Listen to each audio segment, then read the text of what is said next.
Let's fill out the Nebraska dog bill of sale together, so both the seller and the buyer walk away with clear, dated proof of the sale and the dog's details. Start at the top with the date of sale. Then the seller's details. In our example, that's Anna Baker, with her address, phone, and email. Then the buyer's, Ben Carter, with the same. 2 quick habits.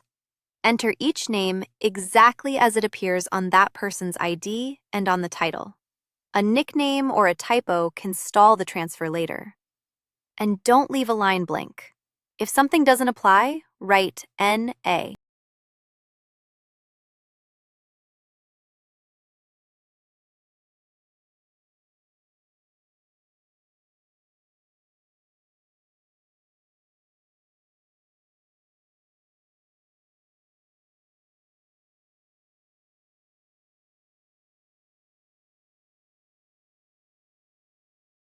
Next, describe the dog.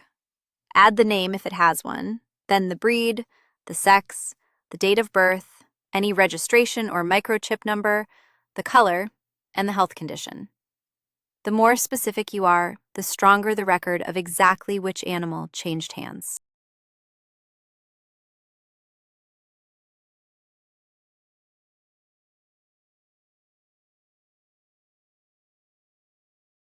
Now, the purchase date and the sale price, in our example, $8,500, paid all at once by check. Write the real price. A figure that does not match what actually changed hands leaves the buyer with weaker proof and can raise questions later. Now the signatures. The seller and the buyer each print their name, sign, and date. This form also has witness lines and a notary block. Use them if your state requires it, or add a witness for extra proof. Then make 2 copies. Each side keeps a signed one. If you're buying or selling a dog in your state, here's what you need to know about the bill of sale requirements.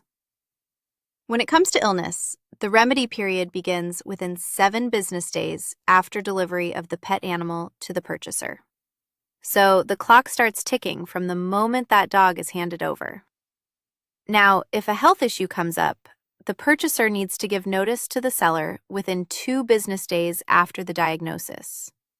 That's a pretty short window, so act quickly if your new pup gets a concerning checkup. Keep these timeframes in mind, write them into your bill of sale, and make sure both the buyer and seller have a signed copy for their records. Remember, this is general information, not legal or tax advice.